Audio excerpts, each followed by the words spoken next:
warahmatullahi wabarakatuh. Mbozako abalayi ba Taweelah Radio, Taweelah TV.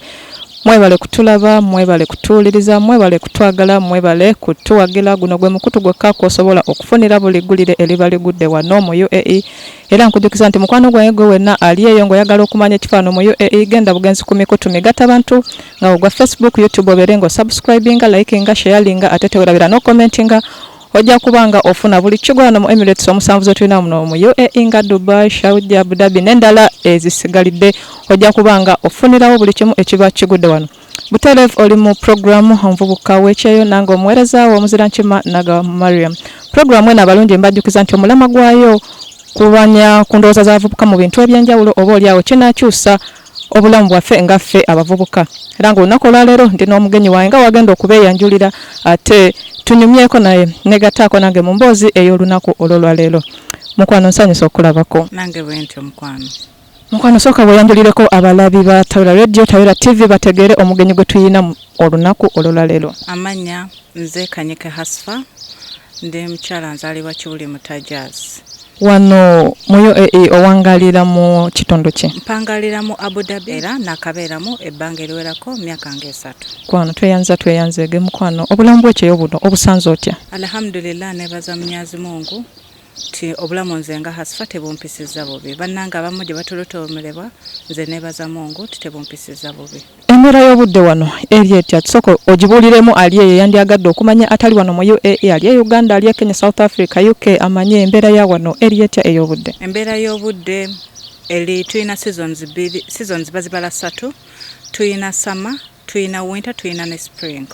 Naye weesanga nti no ekiseera ky'omusana kye kisinga okutuyisa obubi kuba kye kisinga okubeera ekiwanvu. So embeera eyawukanako okuva ne mu nsi yaffe gye twavanga ffe bannayuganda. So bw'ojja wano oteekeddwa okuadjustinga according to embeera gy'oba osanzeewo. Bw'ojja nga biseera bya musana suubira busuubi tojja kulwala ebifuba ne ssenyiga. Mukwano tweyanzege. Sooka tubulireko ebyendya wano mu UAE naddala eby'abannayuganda. Ebyendya tusobola bifuna ne tebirabikalabika. Ate bw'oba okisanze bw'osanga nga bbeeyi eri waggulu nnyo. Ne weesanga nti mu wiiki oyinza okwesanga okiramu omulundi gumu, ate ababiina ne babeera nga bakoze monopoly. For example, buno mu Alain Mwendi tulina omuntu omu alina monopoly gwe tuggyako emmere eyo. Weesanga nti amatooke piisi 5 basitunda mutwalo gwe Uganda, zitendera hamza wano. So abantu badde baagala okulya amatooke naye ne weesanga tojja kusobola galya buli lunaku olw'embeera nti no eri waggulu.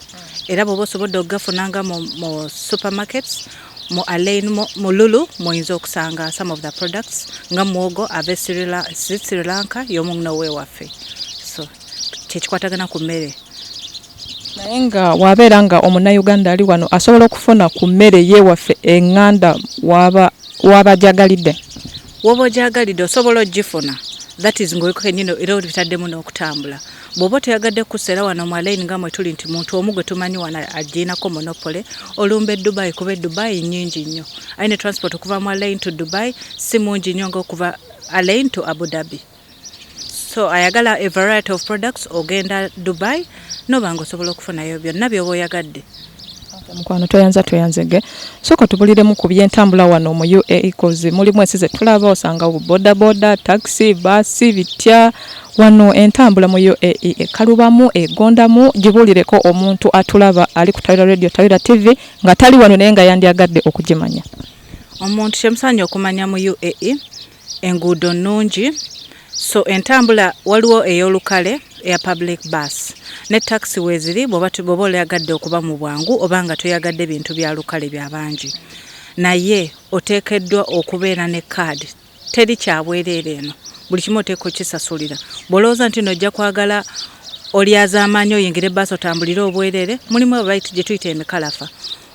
Bajja ne bakusanga nga tewaloginze. Soko nnyonnyole ku muntu ekigambo mukalafa waliwo aliyo ng'ayinza obutakitegeera mu lulimi olufuutifuuti tukiyite kiki?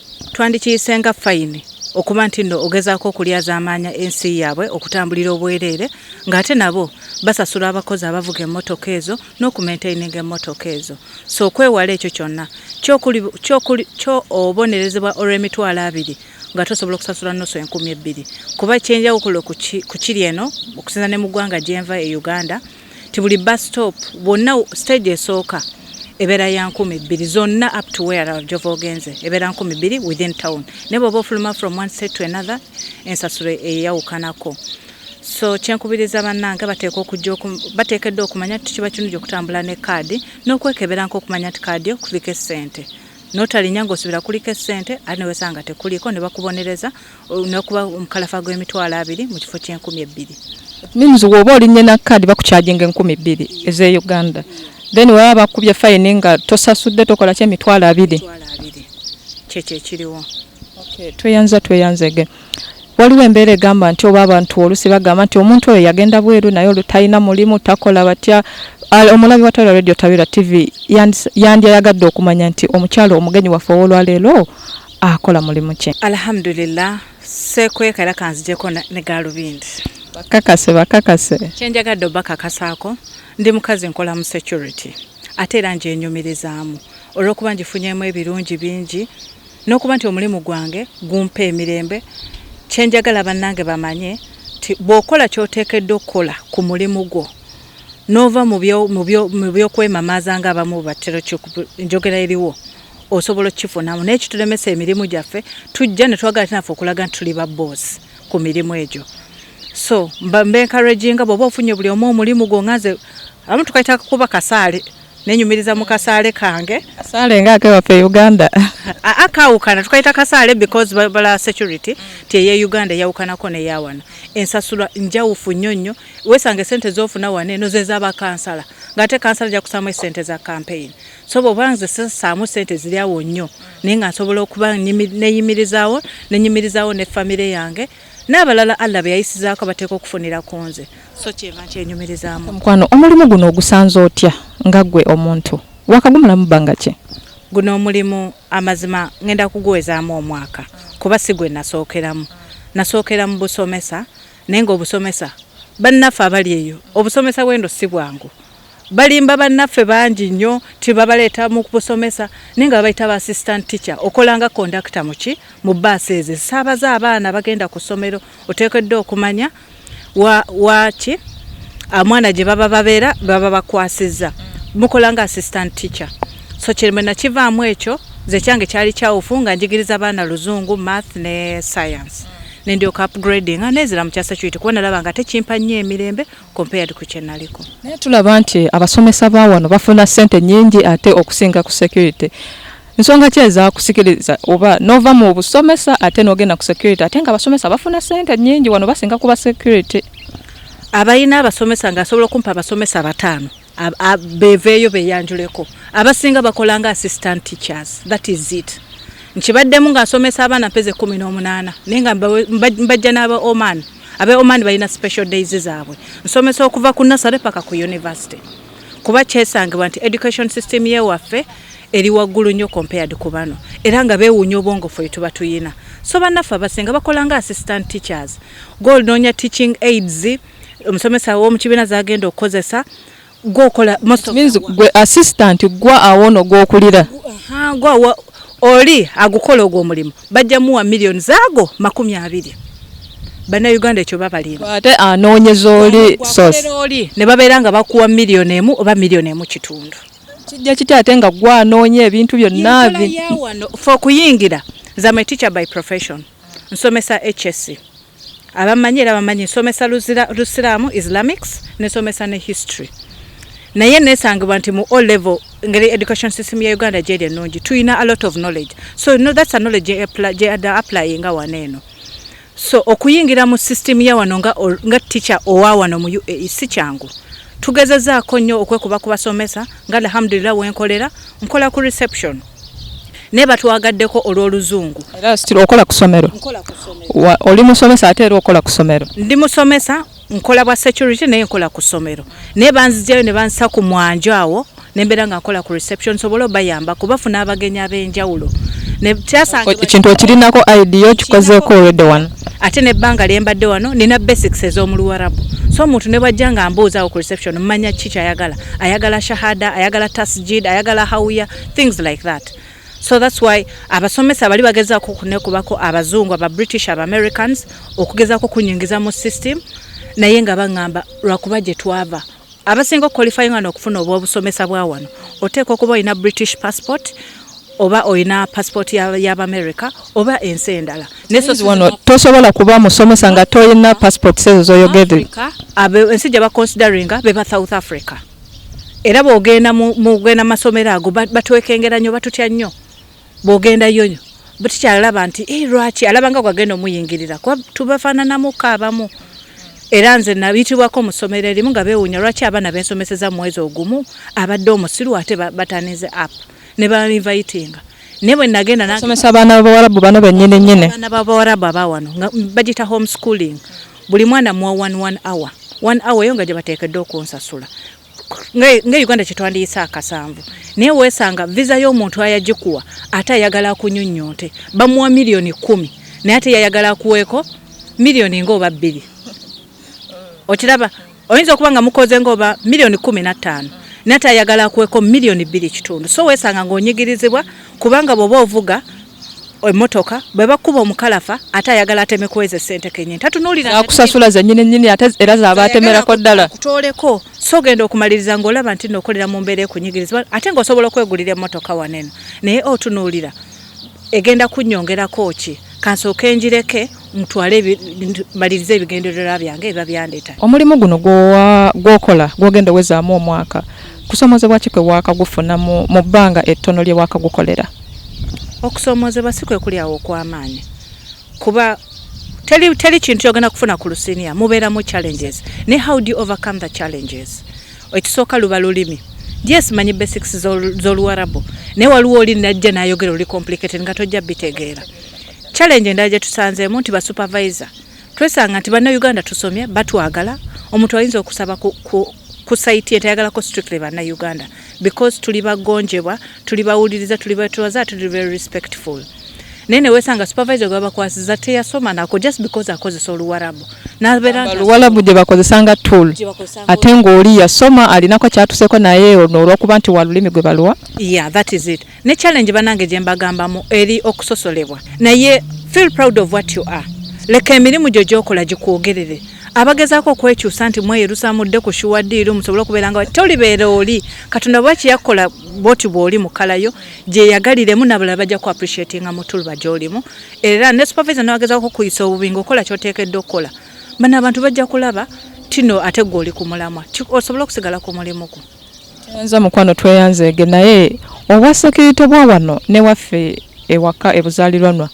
njawulo kyeriwo oba bwe bumu bwenkana no bulirako omuntu atali wano eno nga yandyagadde okumanya ate bw'obwa security oba wano mu UAE bo buli butya enjawulo y'amaanyi nnyo kino kisobola ku higher level ekisooka wano osooka n'ogenda mu class n'osoma ne bakozesa physical fitness bw'oba togiyise kiraasi eyo nga wakajoyininga wano road security bw'ojja nti nozegenda kola ng'owa security company ebeekuleese babatwala gye bayita NSI ne balaba nti no are you physically fit omutima gwo gukuba bulungi entunusu zo blood pressure yo do you qualify that is physical fitness ne medical kuba wano bafaayo nnyo ku bulamu bwabwe n'obulamu bw'ogwe ng'omuntu ojja kwagala okuwalaza empaka okukola naye nga mu butuufu tojja kusobola kukikola so bakijja kuteeka okukebera siriimu n'ebirala byonna within your whole body that is a physical fitness part bw'omala ne tusoma mu class bw'omala okusoma mu class za nnyini ng'ezewaffe e Uganda ne bakuwa break time ne bakuwa ka lunch paka olweggulo emuddayo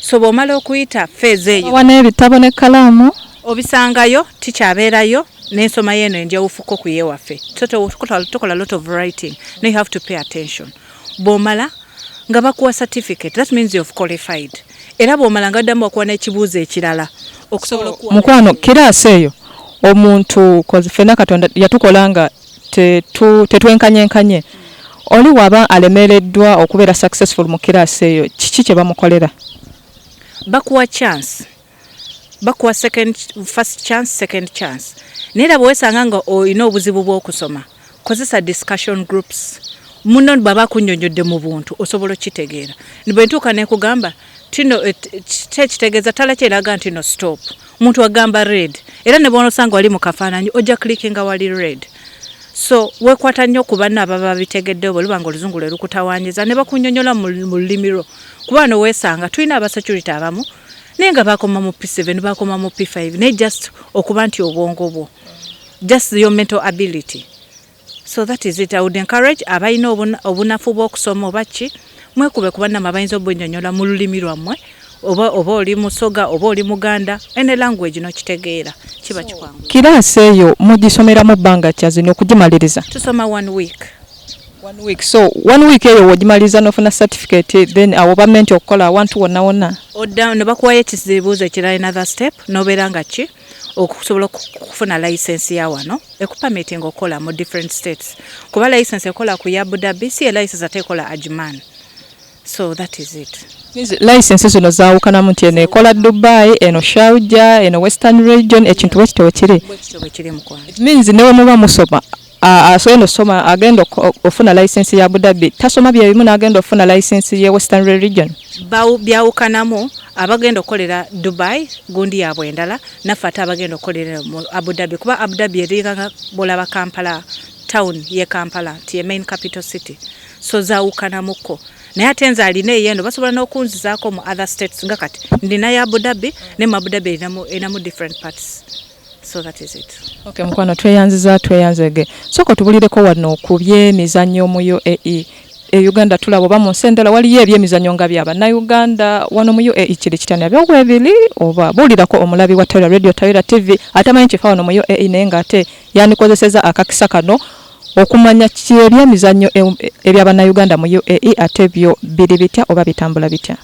Ebyemizannyo twebaza akakiiko akatukulira aka UGANDANS in UAE bakitaddemu nnyo amaanyi n'abalina emitima egyagaliza kuba zino engalo tezenkanankana naye weesanga nti no engalo emu teyinza kusitula kidomola naye ate bw'ogatta zino zonna engalo zisobola okusitula ekidomola ky'amazzi so Allah baba asukulumiza mu bannaabwe bwe tubeera ne such events batukwatizaako ne baprovidinga drinks n'ebirala byonna ebigendebwa n'ebirala byonna. Kintu ky'emizannyo kino mukitadde ku ddaala ery'ewaggulu? Tukitadde ku ddaala ery'ewaggulu era tukubiriza nnyo bannaffe era bw'omanya nti munna alina ekitone mu lesenti kubaka kudduka omugamba Ibra waliyo gamba ne banno asula mu kampu weno waliyo kino kuba tukikozesa okwemalako stress wosanga kuba no ne mukuba ku ndulu ne mudduka ne mukola okuzanyira mu sack ya sacres talents zamwe bomanya tu waliyo bannayuganda bakuŋŋaanye vaayo omuntu yajja okwa identifyingira onobeera otana ekizibu ne kikumenya ng'oli omu naye nga toyina baganda bo ojja kwesanga mu such events ojja kulaba gwali osomyeko naye gwe bakuzaala naye ku kyalo ng'obadde tomanyi nti ali wano eno so kituyamba okuba obumu no emibiri gyaffe okubeera fit kuba ebyokukola nodda mu buliri ne weebaka kimenya omubiri gwo naye bw'ogenda n'ogetinga involved mu such events zikuyambako si buli omu talina ssente za gym. Yeah. So mukwano tweyanzege naye gwe mukulaba ng'okukwolooza okulaakulanya ekitone mu bavubuka kinaakendezaako ku bumenyi bw'amateeka oba ate kinaayongerako obwongezi?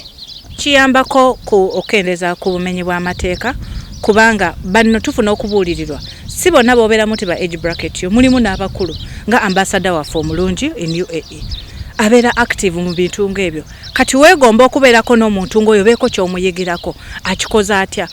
Tuyinayo event eratwaliko ku Almamza Beach ey'abasiraamu ne baganda baffe wonna tuba welcominga. Yali event kyeyo? Yali Idi. Batuyita ne batukuŋŋaanya ffenna ne batugabula ebyokulya babwe ne batuwa ne transport atutwala. So oyigamuko abanoonya emirimu those are the events oli ayimuka n'agamba nze wendi providing a bed space nze wendi njagala ba partition ewaffe ku mulimu bagabayo emirimu so kyekiyamba abantu okubeera involved mu ekyo ebyemizannyo so si kunyumirwa bunyumirwa naye ate kirina kirala kyetuyambako okillinga stress okuyamba emibiri gyaffe okubeera fit n'okufuna contacts. Alright, mukwano tweyanze gwegwe wena atulaba ku Taweelah Radio Taweelah TV program omuvubuka w'ekyeyo nange omuzira nkima Nagawa Mariam. Katusooke tuve mu kuwumulamu ate tukomewo n'emboozi yaffe ey'olunaku ey'olwaleero tovaako.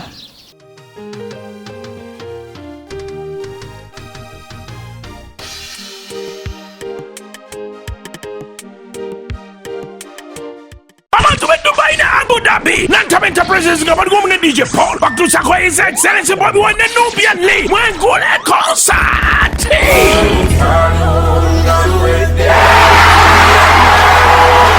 5 July ali Abu Dhabi ku Grand Millennium Hotel Alwada Sadiat Ballroom. Nga mkaka July agende Dubai ku Grand Excellence Hotel Star Studio Night Club. DJ Paul ne DJ Wasu abakwasaganya omuziki okunyedira mu 10, VIP dira mu 2, VVIP dira mu 5. Bino nga biwagidwa Swero Entertainment.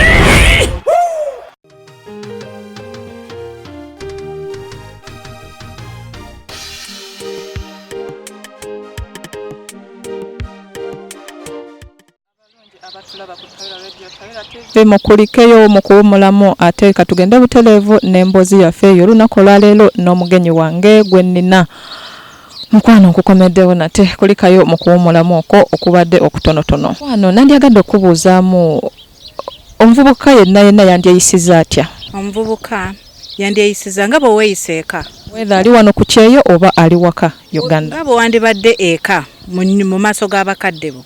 Kyenandibadde encouraging nga ne wano kyandibadde weeyisa. Ate osukkulumye namukko kuba wano wooli toli agenda kubuulirira gw'obeera senga w'omutima wo.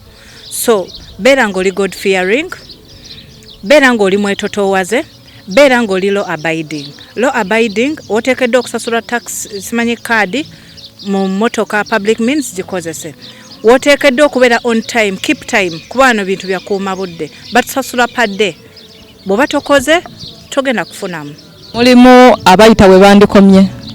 Abamu beerabira kyekyabaleeta ne babeera nga tebakuumye budde oba ebyamasanyu ne bibasingira ate emirimu kuba agenda n'afuna essente oluusi abatafuna nkombulamu bwe. Ne mukwano gwe wena omuvubuka ali eyo bakubulidde engeri gy'osaanidde okweyisamu oba oli Uganda oba oli liddawa osaanye okweyisa mu mbeera yonna omuntu yenna gye yandibadde yeeyisaamu. Tukyagendera ddala mu maaso nga mukwano obudde buno ekigambo ekyogerwa ennyo wano mu UAE nti buli mukyala yenna ali wano oba omuwala nti yava e Uganda ng'alinayo omwana oba abaana. Era yavaayo ng'amaze okwawukana n'omwami we ajje wano atandika obulamu obupya. Ekintu ekyo kyogereddwa nnyo wano mu UAE. Gwe nga gwe omugenyi waffe olunaku olwaleero mukyala Kanyike ensonga eyo gyogerako ki? Si kituufu. Yes, ku 10 oyinza okusangako abantu ng'oba 2 oba 10 naye agali awamu ge galuma enjala. Uganda gye batuzaala emirimu gya bbula, emirimu tegirabika, emirimu gya mwana waani. Ate ne bona ogifuna essente oyinza okumukola e Uganda okusevinga obukadde 5 nga bakusasula 3,000 5,000 kijja kutwalira ebbanga. Naye wano bw'oba ina ekigendererwa kyo wesanga essente z'obusazivinga mu myezi ng'esatu busatu. So si buli ava e Uganda tyabaleseewo maka gabaleseewo abaana be. Right, mukwano tweyanziza nnyo tweyanzege nga tunatera okufundikira programu yaffe eno. Mbadde nkusaba ofune obubaka bw'owaayo abavubuka bonna abali mu UAE basindikireyo obubaka bonna okubeera abwetotoowaze okwekwasa Mukama Katonda buli kimu kye tuba mukola ne buli mulimu gw'oba ofunye gukole with passion togukola gwejjako kuba omulimu gw'osookerako ogupromoting olusenga kutuusa ku ddaala eddala kuba wennyini wajja n'omuntu akupiikingawo n'akutwagaliza ate ekintu ekirala. Abasuubira okujja eno mbadiscouraginga bangi obukugira ku visit visa kuba ku 10 8 bamaliriza tebafunye. Abagenda okujja wano eno funa engeri gy'opaakingamu ebintu byo. Agency zireeta abaana zisabawire engeri ya kupaakinga ne babasuuza emmere yammwe. Liquids na biki mu byawule mubise mu kese za wansi. Tambula n'ebintu ebijja okumazaako okulyako okumala akabanga ng'oba mwezi gumu oba myezi 2 kuba si bw'ojja togenda kufunirawo ssente omala kukola n'olyoka ofuna. N'ekirala mutambule ne blessings z'abakadde bammwe. Tojja kujja obeere wano olowooza tojja kubeera bwannamudigina nti ova e Uganda oli kiwajje. Nedda buli kimu tambula n'omukisa gw'abazadde bo nawe kennyini weebereremu ng'omuntu ate n'okumekinga sure nti nno endagamuntu zaffe twebeereramu tubeere nazo musaawe tujja zeetaaga. Mukwano tweyanzege nga tufundikira programu yaffe eyo olunaku olwaleero mwebale kwekomerako Taweelah Radio Taweelah TV mwebale kutwagala mwebale kubanga mutuwagira nga tukomekereza mukwano sooka otumireyo abantu bo 1 ate tubeere nga tufundikira programu yaffe eyo olunaku olwaleero. Nga tufundikira programu eno kano nkalesenga akatalekeka. Bannaye twekuume abasinga bajja wane ne balowooza mbuno ki obulwadde tebuliiyo. Obulwadde neno gye buli. Baba nga bakebera medde ko tekitegeeza nti no wamala. tugenda ne tuwerabira kyatuleeta ne badda mu bintu ebyamasanyu ne bamalira obudde bungi ne batufunirayo obulwadde. So twekuume. Ntumira abantu bange, ntumira famire ya Kanyike. Assalamu alaikum wa rahmatullahi wa barakatuh. Ndi musanyufu nnyo kuba nti mbatumiddeko era mbasuubiza sigenda baswaza mu nnyumba gyenva era ne bannange omuli gwa Kanyike tujja gutambuliza nga guli waggulu. Tumira ku mwami wange mwami Ryan Owundo ne famire yange y'abaana bange Richard, Randy ne Shazan. So mbagala nnyo n'abalala bonna abatuuze b'oku Kibuli mwenna everywhere. Ne batuwangala nabo abakozi ba Hemaya n'aba Adiveti ku ssomero gyenkola. So mbagala nnyo mbagalira nnyo ddala ate toyongera okulaba television eno ne radio station ya Taweelah. Okay, mukono tweyanza genga tufundikira programu yaffe olunaku olwaleero kantwala akakisa kano nange okutumirako ku balabi ba Taweelah radio Taweelah TV mwebale kutulaba mwebale kutuwagira tumirako ku famire ya Kabuga we Nansana mbagala nnyo omukyala Nantwe Masitula okuba Butambala nkutumiddeko nnyo namandalo zaawe Nansana nawe nkutumiddeko namwena balaba Taweelah radio Taweelah TV mbagala nnyo programu yaffe gwete weefundikidde ate tunaddamu olulundi olulala akuume atakumira mpeera.